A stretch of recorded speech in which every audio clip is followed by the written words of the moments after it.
심상정, 두 국민의 정당의 부동산 정책은 누구를 위한 것?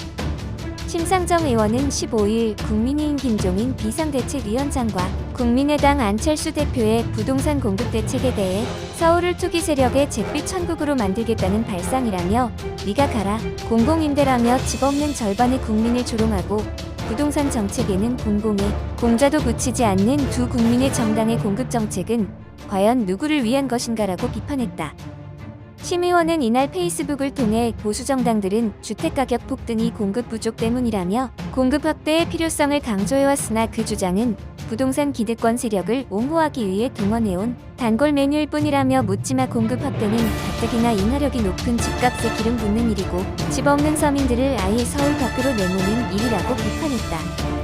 심 의원은 또 정부를 향해 선거 때만 되면 위력을 발휘하는 공급 확대론과 세금 규제 완화론에 굴복하지 말아야 한다며 종부세 인상과 임대차 보호법 등 겨우 방향을 잡은 정부가 법이 실효적 성과를 낼 때까지 인내하며 일관성을 견지할 수 있느냐가 부동산 정책의 성패를 가릴 것임을 명심하기 바란다고 강조했다.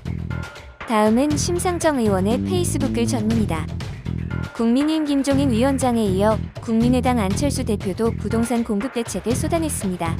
돈 더 풀고 용적률 높이고 세금 줄여주고 공공은 손대지 말고 재개발 재건축 모조리 허용하고 그래서 서울 하늘을 고층 건물들로 빼곡히 채우자는 겁니다. 그야말로 서울을 투기 세력의 잿빛 천국으로 만들겠다는 발상입니다. 네가 가라, 공공임대라며 집 없는 절반의 국민을 조롱하고 부동산 정책에는 공공에 공자도 붙이지 않는 두 국민의 정당의 공급 정책은 과연 누구를 위한 것입니까? 보수 정당들은 주택가격 폭등이 공급 부족 때문이라며 공급 확대의 필요성을 강조해왔습니다. 그러나 그 주장은 부동산 기득권 세력을 옹호하기 위해 동원해온 단골 메뉴일 뿐입니다.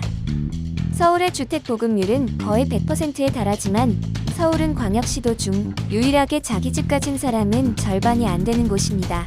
게다가 최근 10년간 추이를 보면 주택 보급률은 늘었지만 자가 점유율은 더 낮아졌습니다. 그동안 공급 대책이란 게 결국 다주택자 투기 수요이지 집 없는 서민들에겐 그림의 떡이었단 이야기입니다. 실제로 박근혜 정부 시절 신규 공급 주택 10채 중 8채를 2주택자가 사들였고 특히 투기 국면에서는 공급 정책 발표 자체가 새로운 투기 수요를 유발해왔음을 유념해야 합니다. 묻지마 공급 확대는 가뜩이나 인하력이 높은 집값에 기름 붓는 일입니다. 집 없는 서민들을 아예 서울 밖으로 내모는 일입니다. 살기 좋은 서울의 미래를 덮어버리는 것입니다.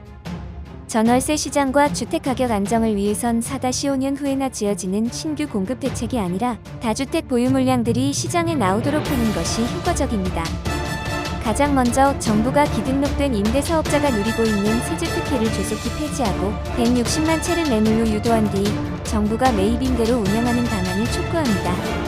이와 함께 거자 일태건축과 보유세 등 불로소득 환수 장치 또한 강화해야 합니다.